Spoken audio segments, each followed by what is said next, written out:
Good morning students, स्वागत है आपका अपने यूट्यूब चैनल प्रिपरेशन मंत्रा पे, जहां हम लोग कंटिन्यू कर रहे हैं मोनेरा को। ठीक है, मोनेरा है क्या, मोनेरा का टाइप क्या है, मोनेरा न्यूट्रिशन कैसे लेता है, ठीक है, ये सारी चीजों को हमने प्रीवियस क्लासेस में देख लिया था। ठीक है, आज हम लोग पढ़ेंगे क्या है, तो रिप्रोडक्शन इन मोनेरा। क्या करेंगे, रिप्रोडक्शन इन मोनेरा। मोनेरा में जो रिप्रोडक्शन है ये होता कैसे है, तो हम लोग देखेंगे। रिप्रोडक्शन होता क्या है, तो अपने जैसे प्रोजेनी, अपने जैसे संतान को बर्थ देना ही क्या कहलाता है, रिप्रोडक्शन कहलाता है। ठीक है, तो मेनली जो रिप्रोडक्शन होते हैं वो दो टाइप के होते हैं, एक होता है सेक्सुअल और एक होता है असेक्सुअल। ठीक है, सेक्सुअल और असेक्सुअल। क्योंकि मोनेरा है ना, तो मोनेरा में हम लोग जानते हैं कि क्या होता है, जो सेक्सुअल रिप्रोडक्शन है वो एब्सेंट होता है जनरली, ट्रू सेक्सुअल रिप्रोडक्शन नहीं होता है। तो हम लोग यहाँ देखेंगे कि ट्रू नहीं होता है तो कैसे होता है, क्या होता है उसमें। ठीक है, जो ट्रांसडक्शन, कॉन्जुगेशन, ठीक है, ये सब का हमने जिक्र किया था, तो आखिर वो होता कैसे है, तो देखेंगे। रिप्रोडक्शन इन, क्या बोला हमने, दो टर्म बोला, असेक्सुअल एंड असेक्सुअल में भी दो, एक होगा फेवरेबल कंडीशन और एक अनफेवरेबल कंडीशन। ठीक है, दो तरीके से होगा, एक होगा फेवरेबल कंडीशन में और दूसरा होगा क्या, अनफेवरेबल कंडीशन में। फेवरेबल कंडीशन में क्या होगा, तो देखेंगे जो फेवरेबल कंडीशन जब भी क्या आएगा, इसमें फेवरेबल कंडीशन आएगा, यहाँ होगा बाइनरी फ्यूजन। क्या होगा, तो बाइनरी फ्यूजन। ठीक है, और अनफेवरेबल कंडीशन होगा तो क्या होगा, तो स्पोर फॉर्मेशन। स्पोर फॉर्मेशन बोले तो एंडोस्पोर के थ्रू होगा। कैसे होगा, एंडोस्पोर के थ्रू होगा। ठीक है, हमने ये दोनों देखा। अब क्या है, ये जो सेक्सुअल रिप्रोडक्शन है, ठीक है, इन सभी को भी एक्सप्लेन करेंगे। सेक्सुअल रिप्रोडक्शन में क्या होगा, तो ये होगा स्यूडो सेक्सुअल। स्यूडो सेक्सुअल ही बोलेंगे। क्यों बोलेंगे स्यूडो सेक्सुअल, क्योंकि नो गेमिट फॉर्मेशन अकर्स। क्या होगा, यहाँ कोई भी जो गेमिट का फॉर्मेशन होगा नहीं होगा, इसलिए हमने इसको क्या बोला है, तो बोला हमने स्यूडो सेक्सुअल रिप्रोडक्शन बोला है। ठीक है, अब यहाँ हम लोग देख रहे हैं कि बाइनरी फ्यूजन हमने देखा और एक हमने क्या देख लिया, तो स्पोर फॉर्मेशन या एंडोस्पोर। बाइनरी फ्यूजन में क्या होता है, बाइनरी फ्यूजन में हम लोग देखेंगे, क्या बोला, बाइनरी फ्यूजन। ठीक है, बाइनरी, इसमें क्या होगा, ये जो बाइनरी फ्यूजन होगा फेवरेबल कंडीशन में, इसमें क्या होगा कि जो पेरेंट बॉडी होगा, पेरेंट बैक्टीरिया होगा, वो क्या होगा, स्प्लिट कर जाएगा दो पार्ट में। और इसमें कौन हेल्प करता है, तो मीजोजोम। कौन हेल्प करता है, जो भी मीजोजोम है वो हेल्प करते हैं इस बाइनरी फ्यूजन में। कैसे मीजोजोम हेल्प करेंगे, तो देखते हैं। ये मान लो कि ये आउटर लेयर है बैक्टीरिया का और ये क्या है, इनर लेयर हो गया। ये जो हो गया वो क्या हो गया, बैक्टीरियल जीनोम हो गया। क्या हो गया, बैक्टीरियल जीनोम। अब इसमें क्या होगा, ये जो जीनोम है ये इस मेसोजोम के पास जाएगा, इसके पास जाएगा तो मीजोजोम के पास जाएगा। ठीक है, चलिए यहाँ देखते हैं। नेक्स्ट स्टेप में अटैच हुआ। अब ये अटैच होकर क्या होगा ना, ये दो में डिवाइड हो जाएगा। किसमें डिवाइड हो गया, दो में। ठीक है, दो में डिवाइड हो गया। अब इसके बाद क्या होगा कि ये दो पार्ट में ब्रेक हो जाएगा। देखो यहाँ ये क्या हुआ, दो पार्ट में ये ब्रेक हो गया ना, ये जो चीज है ये क्या हो गया, दो पार्ट में ब्रेक हो जाएगा। दो पार्ट में ऐसे ब्रेक होगा, जैसे ही दो बनेगा, दो पार्ट में ब्रेक होगा और दो क्या बनेगा, इंडिपेंडेंट बैक्टीरिया बना देगा।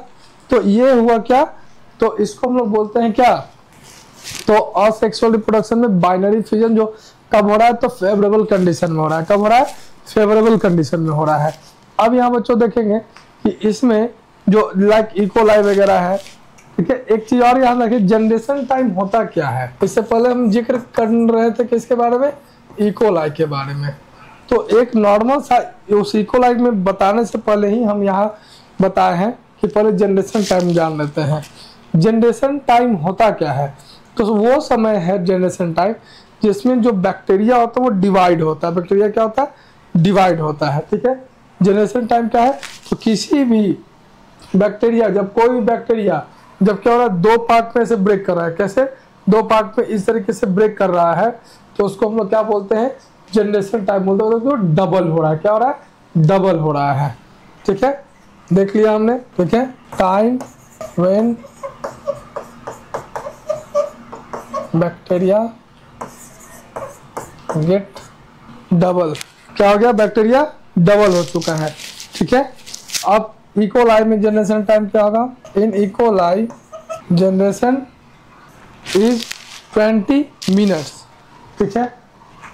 बैक्टीरिया का कौन सा, जो इकोलाई है उसमें कितना होता है, तो 20 मिनट, मतलब जो इकोलाई होता है वो डबल होता है, वो अपना संख्या को डबल कब करेगा, तो हर 20 मिनट पे वो क्या करेगा, 2 हो जाएगा, ठीक है बच्चों। देख लिया हमने कि जो बाइनरी फिजन है वो क्या था, ठीक है। अब हम लोग देखेंगे क्या है, बाइनरी फिजन के बाद में हमने भी क्या देखा कि जो बैक्टीरिया था, सिंपली हम देखेंगे कि जो हमारे पास में क्या था, जो बैक्टीरिया था वो क्या हो रहा था कि अभी हमने प्रीवियस स्लाइड हमने देखा ना कि क्या है, तो प्रीवियस स्लाइड में हम देख रहे हैं कि ये क्या है कि फेवरेबल कंडीशन बाइनरी फिजन हो रहा है और अनफेवरेबल कंडीशन में क्या हो रहा है, तो स्पोर फॉर्मेशन या एंडोस्पोर हो रहा है। तो हम देखते हैं कि एंडोस्पोर क्या है और एंडोस्पोर का क्या कैरेक्टरिस्टिक्स है और एंडोस्पोर फॉर्म कैसे हो रहा है, ठीक है। एंडोस्पोर फॉर्म कैसे हो रहा है, तो हम लोग नया स्लाइड में हम लोग देख रहे हैं। देखिए क्या है, अनफेवरेबल कंडीशन ना, तो अनफेवरेबल कंडीशन में ये फॉर्मेशन ऑफ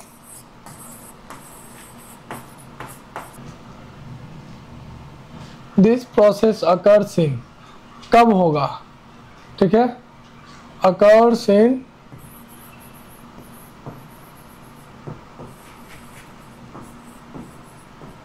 अनफेवरेबल कंडीशन, कब हो रहा है, अनफेवरेबल कंडीशन में हो रहा है।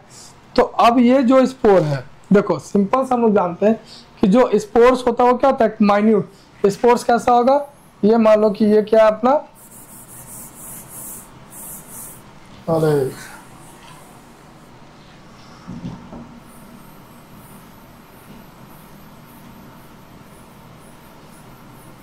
ये अपना क्या हो गया, ये हो गया स्पोर्स।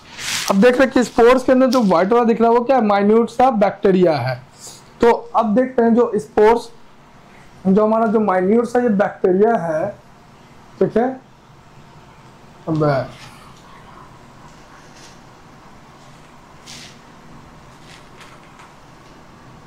ठीक है, हमने क्या देखा, ये अपना जो माइन्यूट सा जो बैक्टीरिया है, ठीक है, माइन्यूट सा जो बैक्टीरिया है ये क्या करेगा, ये कब फॉर्म होगा, जब इस एंडोस्पोर से बाहर निकलेगा। एंडोस्पोर से बाहर निकलेगा तो ये एंडोस्पोर क्या हो गया, मतलब ये एंडोस्पोर इसकी वेबिलिटी को, उसके लाइफ स्पैन को, मतलब कि जो एम्ब्रियो है उसके लाइफ स्पैन को, उसके वेबिलिटी को क्या कर रहा है, इंक्रीज कर रहा है। तो जो एंडोस्पोर होगा वो क्या होगा, वो बैक्टीरिया को काफी लंबे समय तक सर्वाइव करने में क्या करेगा, हेल्प करेगा, ठीक है। मतलब एक जो स्पोर है वो बैक्टीरिया का अप्रोक्सीमेट 1000 ईयर्स तक, कितना,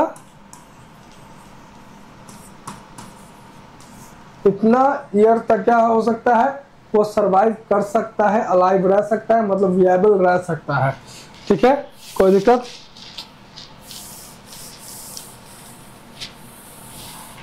चलिए ध्यान देते हैं, तो ये एंडोस्पोर्स का फॉर्मेशन होगा कैसे, नाम ही क्या है, नाम क्या है, एंडोस्पोर्स, ठीक है। क्या है, एंडोस्पोर, मतलब किसी सबस्ट्रेटम के अंदर, मतलब सेल के अंदर वो स्पोर का फॉर्मेशन हो रहा है। देखेंगे कि ये हमारा पेट्री डिश हो गया,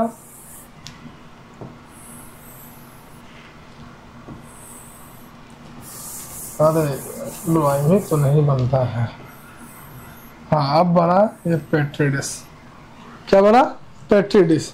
इसमें क्या है, ये क्या हो गया, बैक्टीरियल कॉलोनी हो गया, ये क्या हो गया, बैक्टीरियल कॉलोनी हो गया। अब ये बैक्टीरियल कॉलोनी को आप गर्म करो, ठीक है, 80 डिग्री सेल्सियस पे, कितने पे गर्म कर रहे हैं, तो 80 डिग्री सेल्सियस पे गर्म कर रहे हैं इस बैक्टीरियल कॉलोनी को। अब जैसे ही 80 डिग्री सेल्सियस पे गर्म करेंगे तो क्या होगा कि most of bacteria get die, क्या हो जाएगा, खत्म हो जाएगा। कुछ बचेगा उसमें से, क्या बचेगा, कुछ जो बैक्टीरिया होगा वो उसमें से बचेगा। अब उन कुछ बैक्टीरिया में हम लोग देख रहे हैं कि जो कुछ बैक्टीरिया मतलब आउट ऑफ 1000 2 3 4 या मिनिमम 10 मान के चल बैक्टीरिया क्या सर्वाइव।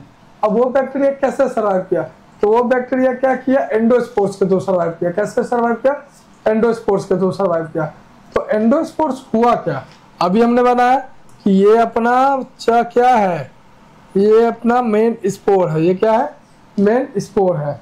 अब इसके चारों तरफ एक लेयर, फिर क्या होगा, इसके चारों तरफ एक लेयर होगा, ठीक है, फिर इसके चारों तरफ एक, मतलब कितना हो गया, इसमें 4 लेयर्स पाए जाएंगे। कितने लेयर पाए जाएंगे, 4 लेयर वैसे पाया जाता है, ठीक है, 1 2 3 4, ठीक है। तो इसमें जो सबसे बाहर का हो जाएगा इसको हम लोग क्या बोलेंगे, तो इसको बोलेंगे हम लोग कि एक्सोस्पोरेंजियम बोलेंगे। क्या बोलेंगे, एक्सोस्पोरेंजियम। क्या बोलेंगे, एक्सोस्पोरेंजियम। देख रहे हैं क्या बोल दिया हमने, एक्सोस्पोरेंजियम, या स्पोरेंजियम मत बोलो, वो प्लांट, स्पोरियम बोलो, SPORIUM। क्या हो गया, एक्सोस्पोरियम हो गया। उसके बाद जो दूसरा आएगा, कौन सा दूसरा जो आएगा बच्चों ध्यान देंगे, उसको बोलेंगे स्पोर कोट बोलेंगे। क्या बोलेंगे, स्पोर। दूसरा क्या है, स्पोर कोट। चौथा जो होगा वो क्या होगा, कॉर्टेक्स होगा। क्या होगा, कॉर्टेक्स। अब ये जो कॉर्टेक्स, सॉरी चौथा बोल रहे हैं, 1 2 3 कॉर्टेक्स। अब ये जो कॉर्टेक्स है वो किस चीज का होगा, पेप्टिडोग्लाइकेन।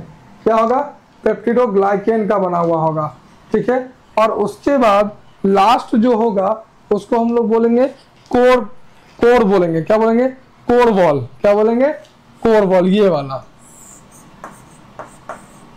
कोर वॉल या एंडोस्पोरियम, एंडोस्पोर के नाम से भी हम लोग उसको बोल सकते हैं। तो ये सारा चीज हमने देखा कि उसमें क्या क्या है, कोई दिक्कत नहीं ना। अब हम लोग देख रहे हैं कि कौन से स्पीसीज ऐसे हैं जो एंडोस्पोर से फॉर्म करता है। कौन सा स्पीसीज जो है वो एंडोस्पोर से फॉर्मेशन होता है, किस स्पीसीज का, तो स्पीसीज कोई और नहीं, वो हमारा क्या है, तो वो स्पीसीज है हमारा कोलोस्ट्रिडियम और क्या है, बेसिलस। कौन सा स्पीसीज, स्पीसीज कौन सा होगा, फर्स्ट एग्जांपल हमने लेकर चल रहा है, कौन सा बोला हमने, तो पहला कोलोस्ट्रिडियम, CLOSTRIDIUM कोलोस्ट्रिडियम। उसके बाद दूसरा क्या होगा, बेसिलस। क्या होगा, बेसिलस, ठीक है। तो हमने देखा कि एंडोस्पोर का फॉर्मेशन कैसे हुआ, एंडोस्पोर क्या था, इससे प्रीवियस वाले स्लाइड में हमने देखा कि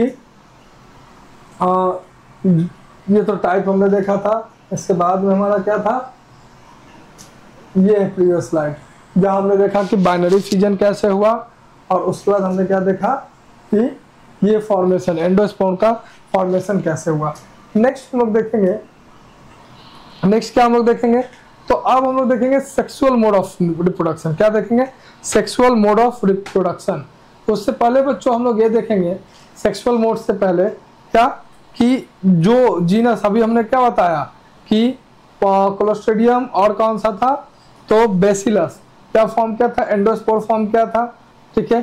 कोकस और विब्रियो, याद रखेंगे एक एक पॉइंट पे, कोकस एंड विब्रियो ये स्पोर फॉर्म नहीं करता है, ये चीज भी देखेंगे। कोकस नोट करके इसी स्लाइड पे देख लेते हैं, यहीं पर हम लोग देख लेते हैं बच्चों, ध्यान देंगे कि जो कोकस, ठीक है, एक एग्जाम्पल है कोकस एंड विब्रियो। कोकस एंड विब्रियो ये स्पोर फॉर्म नहीं करता है, नॉट फॉर्मिंग स्पोर्स, ये स्पोर फॉर्म नहीं करता है। और क्या है, जो कौन सा, डिप्लोकोकस, कौन सा है, डिप्लोकोकस, या हम लोग बोल सकते हैं कि एक है बैक्टीरिया का एक क्या रेजिस्टेंस एबिलिटी कैसे मिलता है, तो कैल्शियम, एक कैल्शियम का उस पर कोटिंग होगा, जो हम लोग बात करते हैं किसका, एंडोस्पोर के लिए। तो क्या होता है, कैल्शियम का एक कोटिंग होता है, ठीक है, वो हेल्प क्या करेगा, तो क्या बोलता है, रेजिस्टेंस देता है, रेजिस्टिविटी प्रोवाइड करता है, ठीक है बच्चों, कोई दिक्कत। और एक चीज याद रखेंगे कि हम पार्चुराइजेशन पढ़े थे, क्या होता है पार्चुराइजेशन, सॉरी पैस्चराइजेशन। पैस्चराइजेशन होता क्या है, तो आपने पढ़ा होगा क्लास 7 में 6 में भी पढ़ा होगा कि जो पास्चराइज मिल्क का फॉर्मेशन कैसे हुआ था, तो बार बार हमने गर्म किया था, ठंडा किया था, उसके बाद भी उस पैक किया, तो गर्म और ठंडा कितने डिग्री पर, 70 to 80 डिग्री सेल्सियस पे हमने क्या किया था, मिल्क को गर्म किया था या ठंडा किया था, ठीक है, गर्म किया 70 to 80 पर, उसके बाद फिर हमने उसको ठंडा किया, फिर गर्म किया, फिर ठंडा कर पैक कर दिया। ये क्या था, पास्चराइजेशन प्रोसेस है, जिसको किसने बताया था, लुईस पास्चर ने बताया था। किसने बताया था, लुईस पास्चर। अब ये जो पास्चराइजेशन है ये तो मिल्क के लिए था, उसके बावजूद भी हम देखते हैं कि जो मिल्क है हमारा वो क्या हो जाता है, खराब हो जाता है। जो सुबह में रखो, यदि आप रेफ्रिजरेटर यूज नहीं करते हो, जो फ्रिज है वो यूज नहीं करते हो, तो हमारा जो मिल्क है वो क्या हो जाता है, वो खराब हो जाता है। तो आखिर कैसे, तो हमने अभी इस स्लाइड में देखा, ये जो प्रीवियस स्लाइड है हमारा ये वाला, ठीक है, हम देख रहे हैं ये जो हमारा स्लाइड यहाँ पर देख रहे हैं कि क्या है, पेट्री डिश में जो बैक्टीरियल कॉलोनी है, इसको हमने 80 डिग्री सेल्सियस पे क्या किया, गर्म किया, तो कुछ उसके बावजूद भी 1000 बैक्टीरिया में से जो कुछ बैक्टीरिया थे, 10 बैक्टीरिया वो बच गए। कैसे बचे, तो एंडोस्पोर का फॉर्मेशन करके। तो एंडोस्पोर का फॉर्मेशन क्या, हमें देखा कि एंडोस्पोर में 4 लेयर्स दिख रहे हैं। तो जो एंडोस्पोर का जो फॉर्मेशन हमने किया, तो ये फॉर्मेशन क्या, तो एंडोस्पोर क्या है, एक बहुत ही जटिल, बहुत कॉम्प्लेक्स स्ट्रक्चर है ना, तो वो पास्चराइजेशन से डाइजेस्ट नहीं होता है। इसको नोट कर लेंगे कि पास्चराइजेशन प्रोसेस से जो एंडोस्पोर है वो डिस्ट्रॉय नहीं होते हैं। आई रिपीट कि जो पास्चराइजेशन प्रोसेस से जो एंडोस्पोर है वो क्या नहीं होते, तो वो हमारा डाइजेस्ट नहीं होता है, मतलब पास्चराइजेशन में भी एंडोस्पोर जिंदा रहेंगे, ठीक है।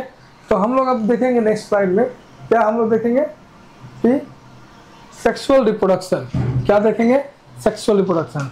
तो असेक्सुअल रिप्रोडक्शन आपको समझ में आया होगा क्या सेक्सुअल रिप्रोडक्शन क्या है, ठीक है। तो अब हम लोग देखेंगे सेक्सुअल रिप्रोडक्शन। सेक्सुअल रिप्रोडक्शन में क्या क्या होगा, तो सेक्सुअल रिप्रोडक्शन में 3 चीजें होंगी, जो मेनली 3 चीजें होंगी, वो क्या है, ट्रांसफॉर्मेशन, कॉन्जुगेशन और ट्रांसडक्शन, और बीच में एक और आएगा चौथा, उसको बोल लो, वो क्या है, सेडक्शन। उसमें क्या होगा, तो हिपोजोम्स का फॉर्मेशन होगा। तो हम लोग देखेंगे ट्रांसफॉर्मेशन प्रिंसिपल आपको पढ़ना है क्लास 12th में, जो प्रिंसिपल ऑफ इनहेरिटेंस पढ़ेंगे, तो वहाँ पर हम लोग पढ़ेंगे क्या, ट्रांसफॉर्मिंग प्रिंसिपल, जहाँ पर किसने किया था, ग्रिफिथ ने किया था। ये हम लोग याद रखेंगे, ट्रांसफॉर्मेशन का किसने किया था, ग्रिफिथ ने किया था, ठीक है, कोई दिक्कत।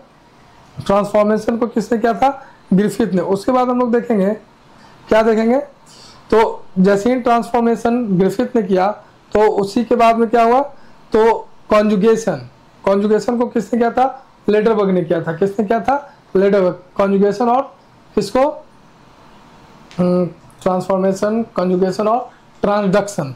ट्रांसडक्शन को भी किसने किया था, तो लेडरबर्ग ने किया था। किसने किया था, लेडरबर्ग ने किया था। नाउ अब हम लोग देखेंगे कि बारी बारी से देखेंगे कि क्या है क्या नहीं है, ठीक है, क्या चीज़ें इसमें पढ़नी है, क्या चीज़ें नहीं पढ़नी है। तो इसको नेक्स्ट क्लास में हम लोग पढ़ेंगे क्या, कि सेक्सुअल रिप्रोडक्शन में जो ट्रांसडक्शन है, ट्रांसफॉर्मेशन है, ठीक है, कॉन्जुगेशन है, वो कैसे हुआ था, ठीक है। तब तक के लिए हमारे चैनल के साथ जुड़े रहें, प्रिपरेशन मंत्रा के साथ जुड़े रहें। Thank you.